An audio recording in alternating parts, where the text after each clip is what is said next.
Hey everybody, welcome to this episode of Highly Unlikely with Josh and Jenaye, and back by popular demand, at least our popular demand. By our demand, is the one and only Paul Hurckman. Same man, different subject. And so thanks for speaking at our church. If you're watching this back, Paul spoke at our church. If you missed it, you can go back and watch.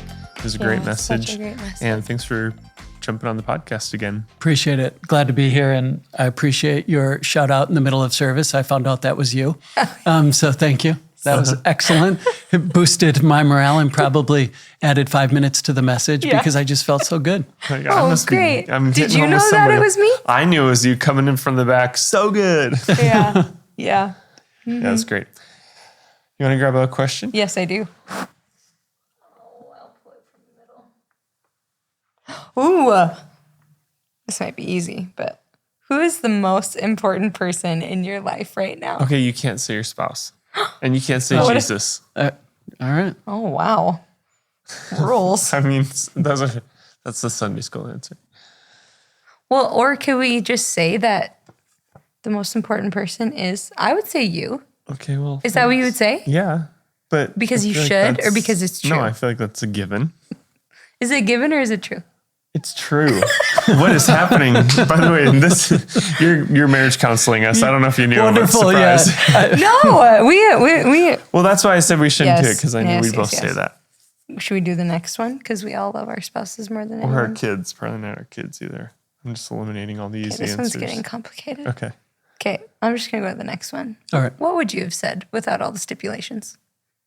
I mean, it's my wife for sure. Yes. Yeah. With the stipulations. Yeah, go to the next one. Yeah, I know, right? It's like, Yeah. okay, think through. Okay. What's the next exciting event you have coming up? Could be an event, could be a trip. We're going to Nashville. We are. See? I didn't even think of that. Yeah, it's For exciting. what? That is exciting. We're going to go to the Belongico conference. Excellent. When do you guys do that? It's sometime in September. Excellent. Yeah. If this We kinda episode is love- aired after September, sorry, we pre-recorded it. Yeah, everybody knows. So, but that's just going to be fun. We get to go with two of our best of friends. And Plus, just gonna Nashville is be- just fun. Yeah. Get to go to a conference, you learn and grow. So yeah, that is it'll be exciting. great. I'm going to go with one of my buddies just bought us tickets for, I think it's Monday night, Packers, Las Vegas Raiders football game in Las Vegas. Oh, Why and would I've you never go to been. that when you're a Vikings fan? I don't understand why you'd go to a Packers Raiders game. If we could start this whole thing over again. I'm a fan of championships. That's a great comeback. I have no skin in this game. It's just entertainment for I'm me. a fan of getting my hopes up and then having them dashed by short fair. distance field goals, mostly. All we need is love. Oh, That's what we need. That's and a good field goal there kicker. it is. That's it. That's it. That sounds amazing. When is that? I don't know, but it's the first thing that came to mind. It's sometime in the football season. Yeah. That's fun. That's Yeah. awesome. Josh wants to do a Vikings game with Avery. Yeah, we got jerseys, so we're ready. I will say I went to the Packer Viking game last year and watched Christian Watson go North Dakota, right? Yeah. I know he went to the Packers. Drop the pass, right? Do you remember that? I don't remember. The opening game? Where I have he a bigger talk than actual game when it comes to football. I don't right. watch that close. Plus, but- you all have church until like 6 at night on Oh, Sunday, so you can't watch anything. yeah, it's true. Unbelievable. You're so Christian. I want you to know that the Cincinnati Tennis Masters Championship with Carlos Alcaraz and Novak Djokovic started 2 minutes ago, but this podcast was more important to me. I don't know half of the things he just said. That's what he's passionate about is tennis. If I love you like, tennis. Really? I watch Yes. it religiously, yeah. is Wow. there any notable tennis to watch in North Dakota? No. No. Why tennis? How did you get hooked on tennis? I think I like individual, like people having to overcome individually. Yeah. And like watching the mental battle of tennis because it is so much more mental than people think. But So over and under the amount of years, I'll give it 2 years until Evangel has pickleball courts then. Oh, seriously. We talked about building them at our house. We did. Okay. We have a little land. I'm like, this would be a great There's- way to have friends over and like neighbors or community. Yeah. I know some churches have like CrossFit movements, like attached to their churches. Our church has a pickleball movement attached. For sure. Everybody. There are pickleball connect groups, aren't there? Yeah, it's pretty serious. It is. Are you good? I don't really play. I don't even know if this is appropriate to say, but this is a highly unlikely podcast. So I feel like when you're a tennis fan, playing pickleball is like having an affair. Okay. It's just a different lover. And you just don't go there. Wow. You just stay to what you committed to in the first place. I didn't actually anticipate a pickleball conversation parlaying into the word lover. That's highly I didn't unlikely. either. It is. Jenaye, you should reel us in quickly. Yeah, help I us. think Where are this we is- going today? No, we're getting there. It's fine. I like it. It's great. Well, today we're going to talk around. Speaking of tennis and pickleball, today we're going to talk about. Hard shift. Yeah. Just foster care. I want to just have a conversation with you around your experience, but what you've learned, and just like the season, focusing on our relationship with different things, people, things, or heartbreak, or even ideologies that we've had, or stigmas, which maybe we'll dive into in this conversation. But just excited to dive into that. So maybe start off with, I know you recorded another episode with us, but just let people know who you are, Yeah. a little bit about your sweet family. And how you guys built your family. Yeah. Yeah. Okay, so I've been married for 20 years to Candace. We met at North Central, which is a university downtown Minneapolis. And I think within 3 years, we were pregnant. We had our first child. We have 5, and then I'll go back through them. 5. Lola is 18, and she is a college student now. She just graduated high school, but is going like 2 miles away. So, she's great. Justice is 14. He's a freshman this year in high school. Does cross country, running, Nordic skiing, and is super smart. And then we have, so those are our bigs. We don't section off, but we talk about our bigs and our littles. Our bigs are biological. And then our littles are adopted. We are county foster care providers. So 8-year-old Nia, 7-year-old Winnie, and then 4-year-old Moses. And I'm sure we'll talk about all of them, but they all have the same birth mom. And so, that's a little bit longer story that we can definitely do of how they all came to live with us. Yeah. So was it a combination of foster care first Yeah. with all of them, and then moving into adoption? Yep. So, if I took a step back, I usually start by saying I'm a professional Christian. And what that means is I've always been a professional Christian. I get paid to be a Christian. I worked as a juvenile officer right out of college. It was a Christian facility. I worked in Christian higher education for 9 years, Christian facility, church for 5 years, and the nonprofit that I work with for 12 years, all Christian. And the reason why I say that I'm a professional Christian is because my wife and I have conversations about who are we when we're not being paid. Right. Like what parts of what we're reading in Scripture are we applying to our family? What words from the unruly rabbi on the side of the mountain are we applying to our family's life? So one of those times we were having a conversation about who we wanted our kids to know us as. And this was when we had Lola and Justice, my biological, and Candace had been talking about foster care. And I, at that point, felt like you had to be called to it. And never felt a calling to it. I felt like our life was not only full, but I was trying to learn a new job. I had just started with venture. And so I just asked my wife, I'm like, can you give me 6 months and let's talk about it again? But then ultimately, after those 6 months, she just really kind of said, here's what Scripture says.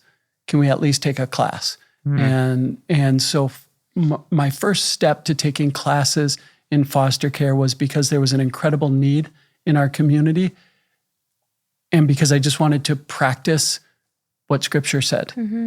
Not wait for an aha moment, but just practice. And there are over 2,000 verses around things like the impoverished, the widow, the orphan. They're called the quartet of the vulnerable, the widow, the orphan, the sojourner, and the imprisoned.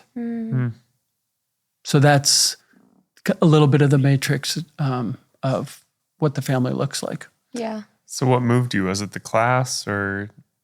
Yeah, man. Because I that was part of our journey too with adoption. I was not ready to foster. I wasn't really ready to adopt. And I had a moment that kind of moved me. And I think there's a lot of people probably listening who are, okay, yeah, I didn't feel called to it, but now you're kind of saying it's biblical. And Right. And it's interesting to hear people's stories sometimes of what put them over the edge. Yeah, I think for me, I don't know if I had anything other than my wife's persistence in saying, I'll take the first class and then the second class. And then I think my almost saving grace was this, it's temporary. I'm in control. They can come live with me and I can send them back. And I'm not trying to be flippant. That was my mindset. It was a You're very being honest. Yeah, it was a very, it was a concept. It was children that I didn't know, names I didn't know, stories I didn't know. And so that felt somewhat controllable. Well, fast forward, it took us a long time to get licensed, only because we had different people living in our house from different states. And so background checks were county foster care providers. But once we got licensed on a Wednesday. And on Friday they called. And they said, we have a newborn baby at the NICU. Can you go pick her up? And I was like, well, that goes fast, a lot faster than, the way we had the other two. Yeah. And so I said no to my wife. Like when she said, oh, can we do this? And I'm like, they're going to call us all the time. I'm acting like the expert. I'm not, but I'm just like, we can't take our first one, anyway, she sat me down and she said, what's it going to take for you to agree to this? And I'm like, are you trying to get me in a used car? What's it going to take? But I said, we'd have to move multiple rooms around in the house and we'd have to go get a car seat and a couple of other things. I'm like, give me 3 days and we can do that. She called our placement worker and said, can you wait 3 days? And they said, doesn't work like that. They can't wait 3 days, but we'll keep you posted. She called a couple of hours later and said, by the way, this child has jaundice and is going to have to be in the hospital 3 more days. So I don't know if that's a moment, but Right. Yep. So then we, 3 days later, after everything, we went and picked up, her name's Nia, and we went and picked her up. And on the way home, Candace and I are both crying, but Candace is tears of joy. And she's like, aren't you so happy? She's thinking I'm crying because I'm happy. And I was really torn up by the brokenness of society, culture, the system, doesn't matter what, but somebody took a child away from somebody else for right or for wrong. Right. And then, in my opinion, we're like, y'all look like you got your stuff together. And we literally showed our driver's license and took a kid home. And that just was hard for me to wrap my mind around the levels of brokenness that have to happen to get to that point. I mean, I want to ask you about that because I know you're providers in your county. I know you do a lot of stuff within your community. You're involved. You see a lot of things. You deliberately live in an area of Minneapolis, where you're exposed to more than you would be in the suburbs. And what have you seen just with the system, and where it's broken? And then my follow-up to kind of redeem it is going to be, how can the church, or where maybe it's not broken, or where it's not, where it's good. Yeah. So first, thank you. Yeah. How you just asked that question, you didn't re-victimize anybody. You were honoring, you didn't use placeholder language, and I really appreciate that. I just like how you asked that question. Thanks. You're kind of good at what you do. Thanks. And now I forgot the question. What have you seen with the system? Yeah. Yeah. Well, I guess we are in a conversation. I feel like I'm partially talking this way and partially. So I think the starting point is, what do we mean when we say system? You know what I mean? So I'm gonna answer the question or be clear from my vantage point will be as a foster care provider, and then it will also be as the now dad of 3 kids that have been in the system. Right. And then The next circle is where I live in Minneapolis that has a disproportionate amount of children that are in the foster care system. And then a third tier as a civil rights officer, which you have to unpack that, but basically serving in the city, trying to find those spaces where things are inequitable and people are not being treated the same.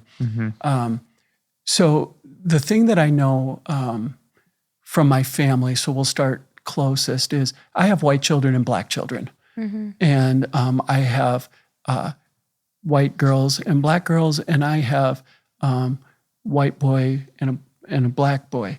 And I know that statistically, when all of them are able to drive, when my white son gets pulled over by the police, and I'm going somewhere with this, I know that he will have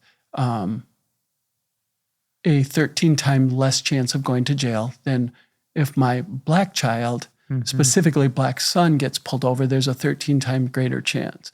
So when we talk about systems being broken, I don't want to start as big as one group is bad and one group is good. What I mean is, let's try to take some emotion away and look at some of the statistics. Statistically, black and brown skin is taken out of their homes sooner. Now, then it's up to people to have a good discussion on why we think that's happening.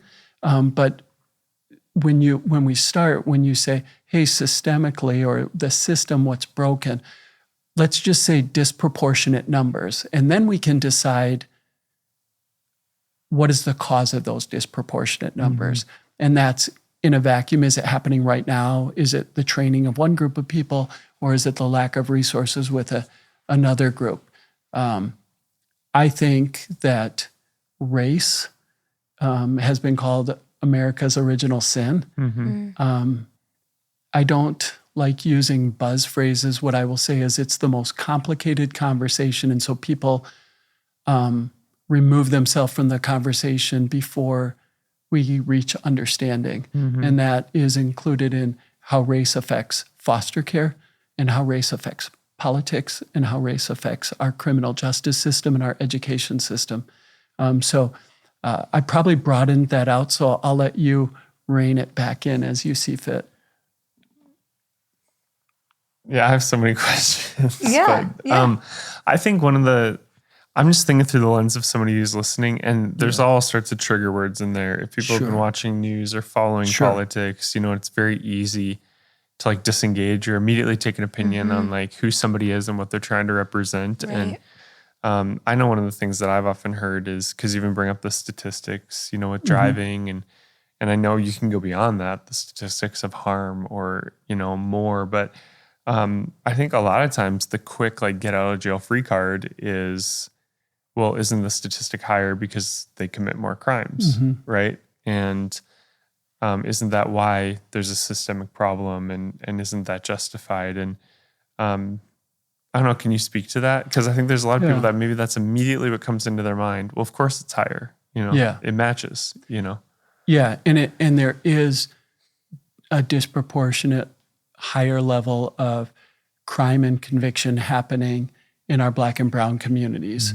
And again, that's complicated.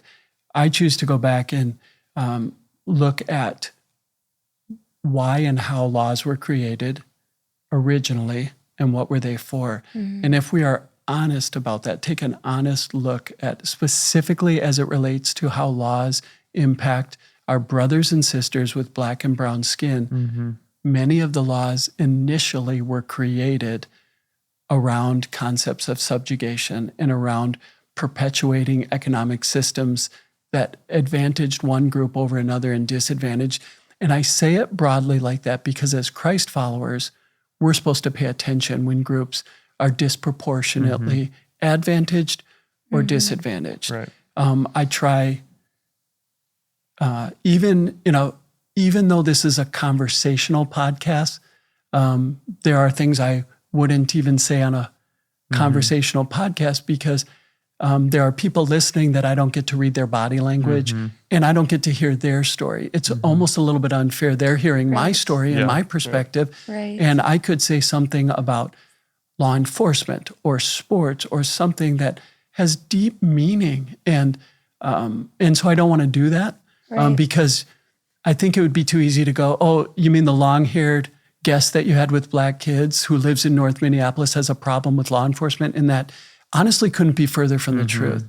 As a Christ follower, I'm supposed to pay attention to disproportionate. That's what I'm supposed to pay attention to. Right. It happens to reside deeply in my own home Yeah. and in my neighborhood. So now I have to figure out what it means to be a good neighbor, what it means to be a good dad, and what it means to be a Christ follower in those spaces. Right. And that's complicated. It is complicated. Yeah. So you guys embark on this foster care journey, and you're crying on the way home. How did it change the dynamic of your home? How did it start to change maybe even the dynamic of your marriage or you? Yeah.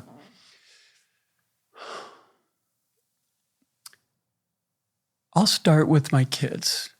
My kids, I know, I'll start with my bigs and then I'll go to my littles. My bigs are better humans because our family now has bigs and littles. They're just better. We've asked them, anytime you add another human to your home, it requires everybody gives a little bit more, and it requires that everybody gets a little bit less of mom and dad, right? But I'm really proud of how our bigs, they see the world differently. They care, they nurture. My oldest son, Justice, always wanted a little brother, and he waited. 3 foster and adopted. My youngest, Moses, is his little brother, and he just, the amount of patience and care he has for his siblings is really incredible. Candace and I have had to move from being a team when it's easier to a team when it's way less easy. And we've had difficult times. We've had miscarriages. We've had seasons where we didn't see things similar, but for the most part, things were fairly, they're easier than they are right now. And so we've had to figure out how to be a team when things are not easy. And then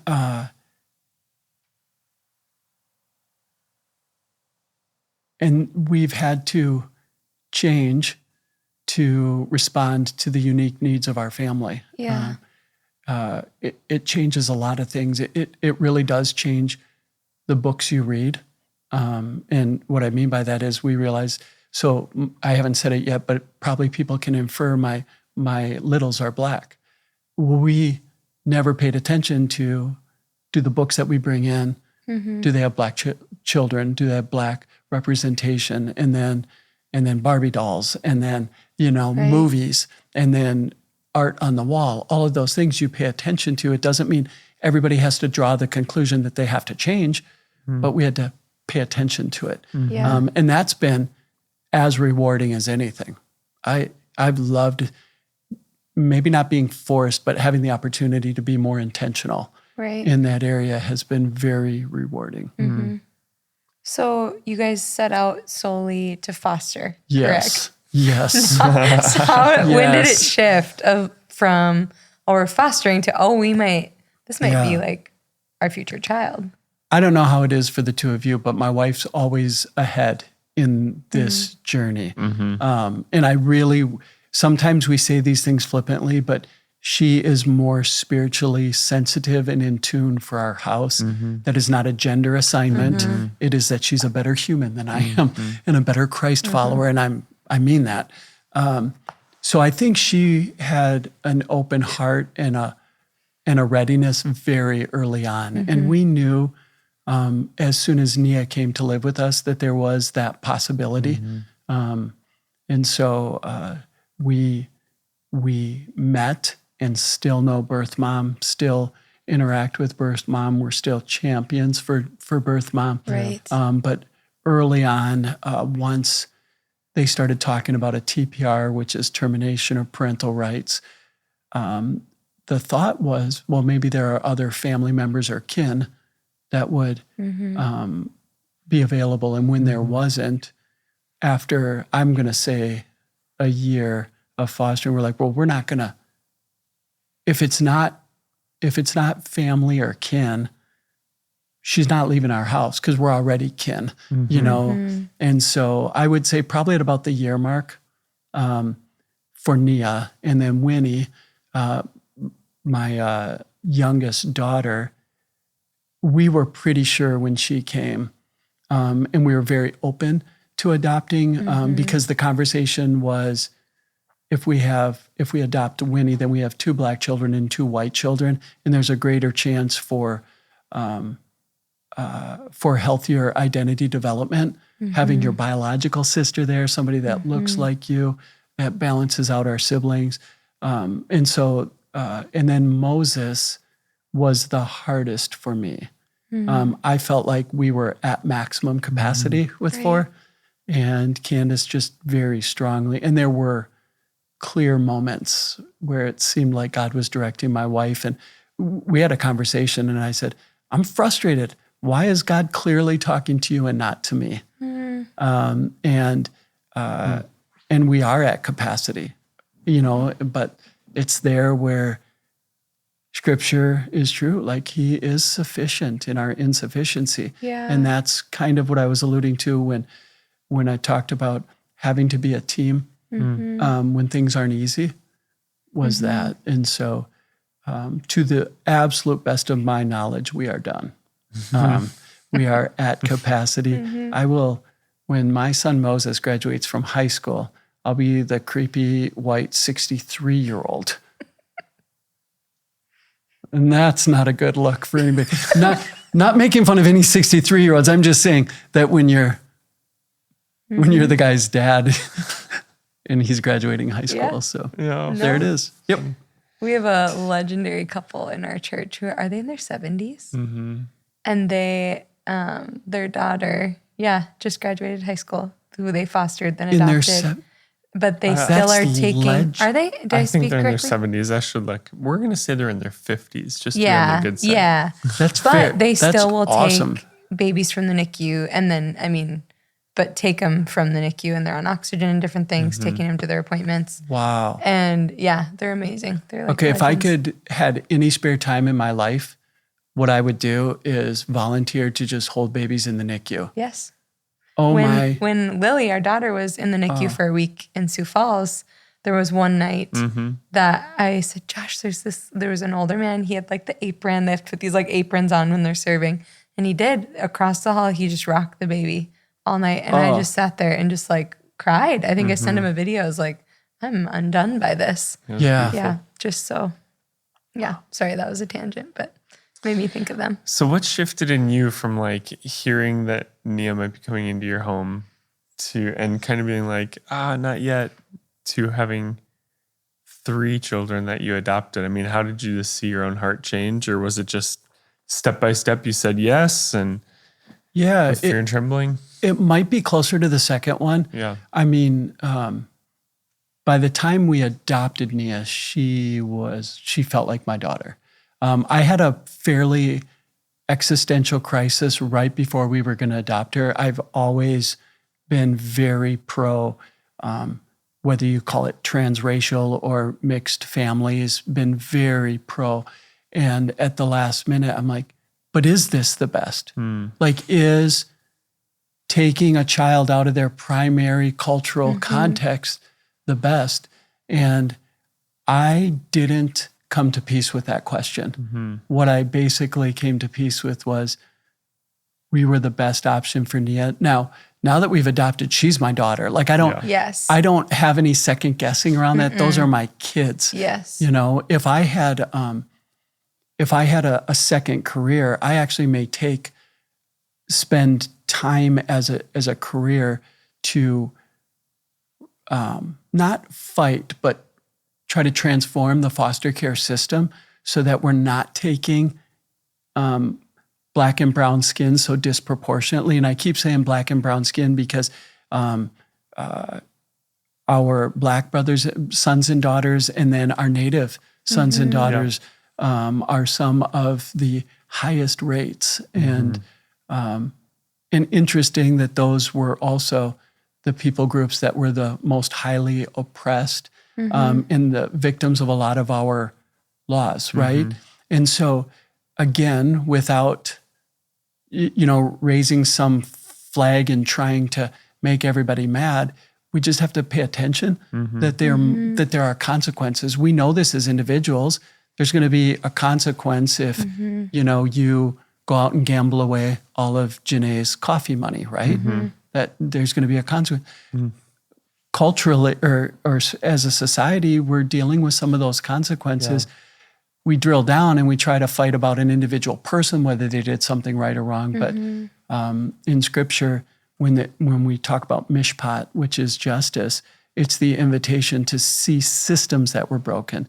When Jesus flipped the table, it was about a system. Right. It was about a level of a group of people that were benefiting by preying on another group of people. And I'm not trying to rewrite history, and I'm also not trying to re-victimize any one group of people, because every group of people are beautiful and powerful, but I think we need to be aware and be able to have conversations without picking sides. Yeah.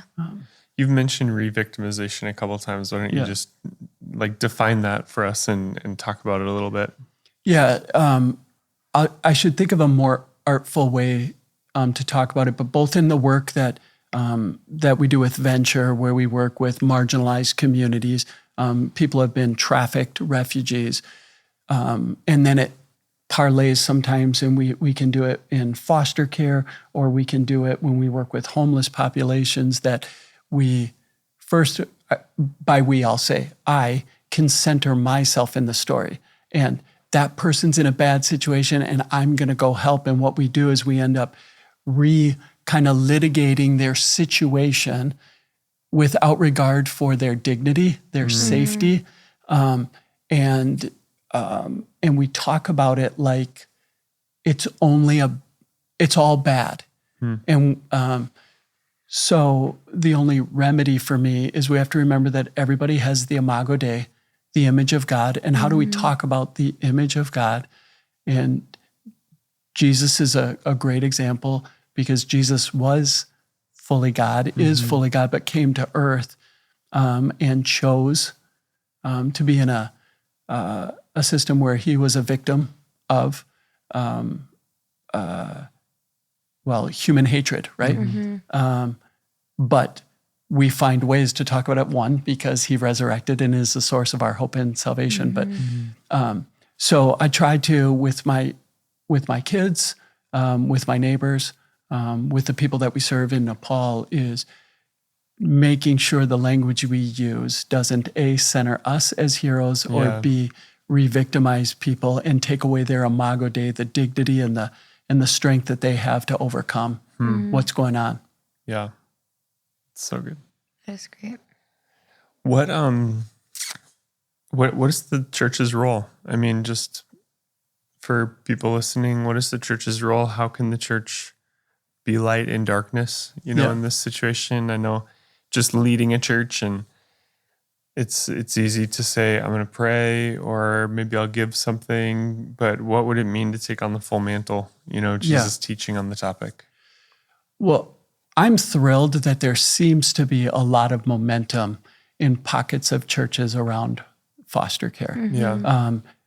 That starts with fiscal generosity, but then also is classes and opportunities to engage in systems publicly and privately, because there are both options in both foster and adoption.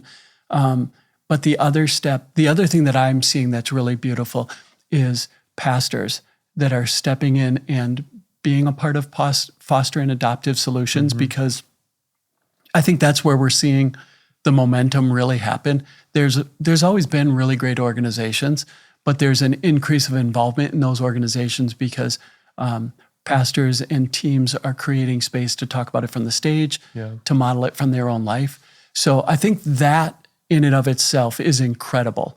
I've heard of churches that are single-handedly decreasing the entire foster waiting list, or that have goals like that. And I think that's really beautiful. The second role of the church, besides that level of fiscal and personal involvement, I think, is the harder part, or the hardest part. And going back to that word mishpat, understanding what justice means. And we, that's one of those words that some people are like not comfortable with the long-haired guy from Minneapolis talking about, but it's not my word. Yeah. And Mishpat really is an invitation to see systems and processes. And that's just become so politically charged, but we should have those conversations.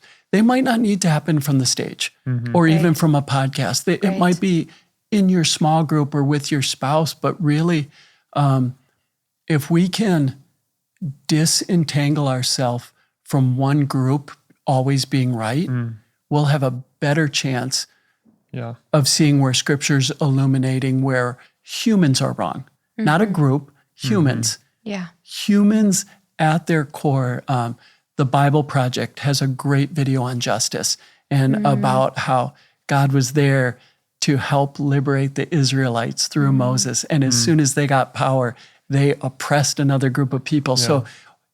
So when we do the sides thing, this one side might be right for a while, and then they're going to be wrong, and vice versa. So the sides thing is it's a zero-sum game. Yeah. You're just not going to win if you break up into sides. And I will say this.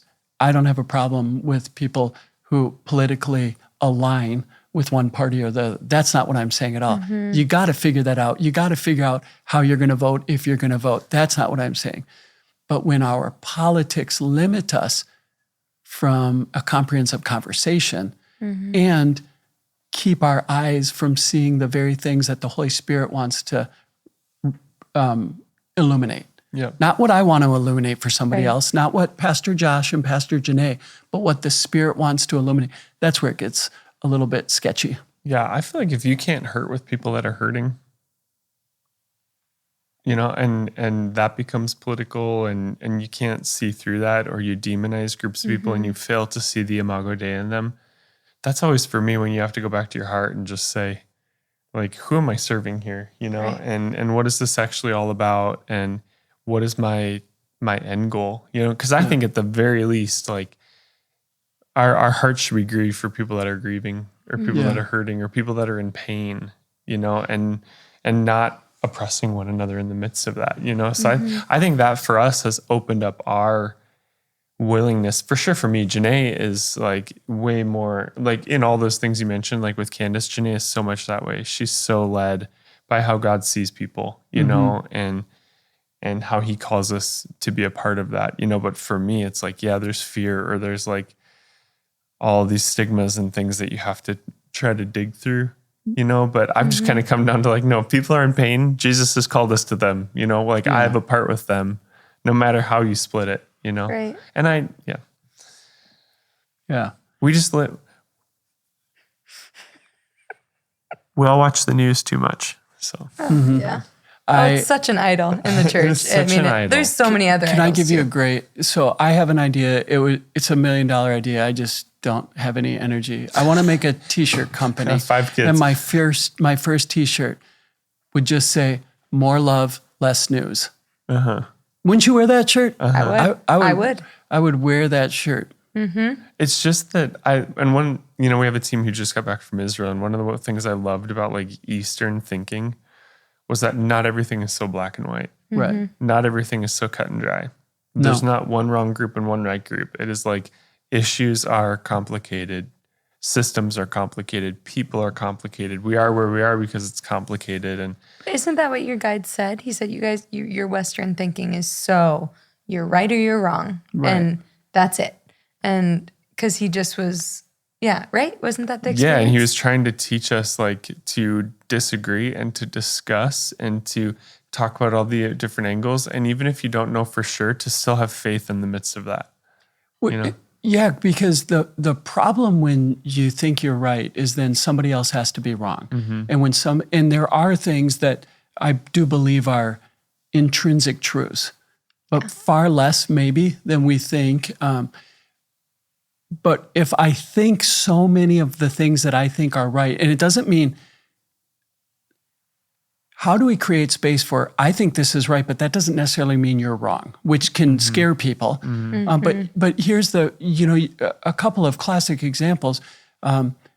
If you vote one way, you're voting with 90% of evangelical white believers. And if you vote another way, you're voting with 90+% of self-identified Christian Black brothers and sisters.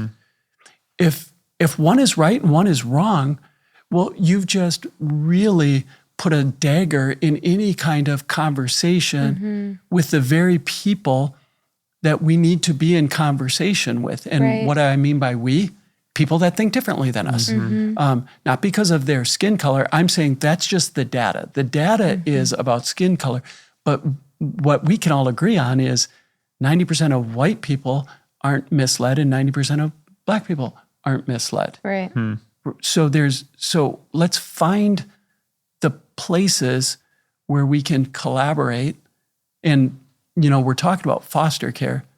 We all agree on kids. Yeah. We can all, that is the great table of agreement, how we should take care of our kids. We don't always agree on how, but we do agree that we should. And so if we can continue to focus on what is best for our kids, even if we come to different conclusions, I think we'll stay at the table longer. That's so good. Yeah. Yeah. What do we have in common? Yeah, that's so great. Well, this can kind of be like a wrap-up question, maybe. Okay. But I think we had mentioned the word stigmas, and I know we walked through that with adoption, just kind of walking through, I didn't realize everyone thought this, or the assumptions that maybe come with it. Or things people say. How do you feel like you've, had to bring people along on the journey of overcoming, I don't know if the word is ignorance, or just expanding their mind in the topic of foster care? Or maybe how did your families, extended families, grapple with it or walk with you guys through it? I'm not as good as asking questions as Josh, but get the gist of it. It's a good question. Yeah, I think, by the way, I think that's a great question. And I'm very thankful our families were very supportive. That doesn't mean they asked all the right questions in all the right ways, right? But I try to remember to be as gracious on other people as I've had to be on myself. Right. And try to remember that we're forced to think about this a lot. We're forced to be in the conversation. Not all foster care is transracial. That happens to be our story. So we're forced to, I can remember driving my Nia home and going, I want to call my mom, but I don't know if I should tell her that Nia's a Black girl or an African-American girl. And so that started conversations with my Black friends, and they had different opinions. And so my journey, I had to just figure out where my wife and I landed. Right. And we've pivoted at times and about any number of things. So first of all, just having grace with people and figuring out, and I can't really tell how to do it, but you have concentric circles of friendships. And the closer you get in those circles, you have more permission to have different kinds of conversations. Right. There are some circles where if somebody says something that I would deem in my most non-Christian moment as stupid, if they're out here, I'm not correcting them. They're not asking me to correct them. And I might be wrong, but as it gets closer, I find it's almost rarely about correction as much as, hey, can I tell you with what you said how that made me feel? Right. And that's been probably the easiest way forward, instead of being like, I'm the smart one because I've fostered, I've adopted, I have Black children, I have white children, so this is how you need to do it differently. I can simply say, hey, in my new reality, what you said, I don't think you meant it, but this is how it felt for me. And that can disarm people because, again, especially if they're in that close circle, they're not out there to hurt you. Right. Right? And so I try to keep the conversations as close as I can, unless I'm asked. If I'm asked out here, if I'm speaking somewhere and they're asking, I will tell them, but I will say very clearly, I'm on a journey. This is what I'm learning. I don't know for sure. I can't speak for other families. Yeah. Certainly can't speak for other races. What I can speak for is the conclusions that the Hurckmans have made in their home Right. as a family of Black and white people, trying to figure out what it means to be neighbor in North Minneapolis, and what our expression of the kingdom looks like in those spaces. Right.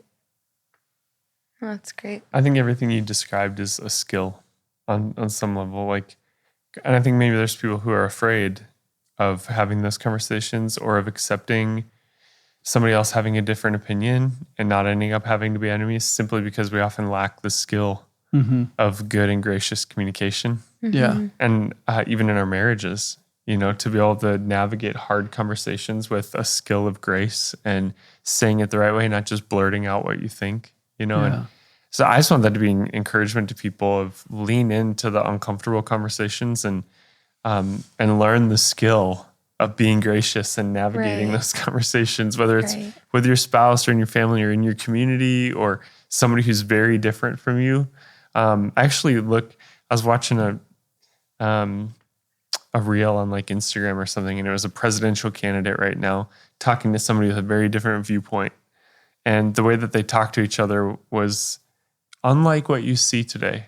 And at the end of the conversation, she actually said to him, "Thank you for your answers." And he said, "Thank you for your civility as well." And they didn't agree at all, but they both walked away, I bet, more open to the other person and their view than before, simply because of how they conducted themselves. So I just think that's a skill. And people, if they think, man, I don't like those conversations or I don't want to have them, I think you have to lean into them or get a book about how to have hard conversations and learn that skill. Or hang around with you guys. You guys are great at it. And I really do mean this. Like you guys from the stage, from the podcast, or at a restaurant, you guys, you work at it. The kindness and the humility really shows through. And I think not only is what you're doing important, but for people to be near you and in your circles. So whoever you're investing in and who they're investing in, because this is a good version of what the kingdom looks like. Thank you. Yeah. That's very kind. That's very kind. Well, this was a great conversation. Side note, we're all so tired today. We have been a little bit more chill, a little bit like I was going to say NPR, and then I'm thinking, that sounds political, but we're very talking like this. Yes. It's like Jenaye had a long day with the kids. We have family in town. Paul just preached 3 times. Y'all are 2 weeks into your fast. Oh, there goes all your jewels in heaven. I just gave it. Oh man, I was just drinking lots of water. No, but Josh was our timekeeper, and I was just waiting for him to say the token words at the end. But this is a great conversation. Thank you for your family being willing to help others learn from your experience. And I just really appreciate how you state things and how you are so conscious of others in your answers, even though you're answering for you and your family, and bringing greater awareness. And I'm going to re-listen to this and learn more again, because I feel like I always learned something from our conversations. But yeah, we'll have to bring your wife on sometime on the podcast. I would love that. It would be great. And I'd love she to just is hang with her. So wise. Yes. But yeah, thank you. Thanks so much. Yeah. And pleasure. if you want to know more about the work Paul's doing around the world through Venture, on top of all of this, what's the website? Just venture.org. Venture.org. It's legit. It's making a real difference. They've set it up financially where the gifts go, if you give, go like 100%. That's right. To the cause, not to the team. And so it's really a beautiful version of modern day missiology. Can I try to use that word in a sentence? Yeah, so you did good. I'm grateful for the work you guys I don't know doing. that you needed the fingers part, but that's a reward for watching on YouTube. There it is. There it is. It's like a little Easter egg. Yeah. So thanks everybody. We love you. Thanks for joining us for this conversation. If you appreciate it or you know somebody who has questions about these things, share it, subscribe so you don't miss one in the future, and we'll see you next time.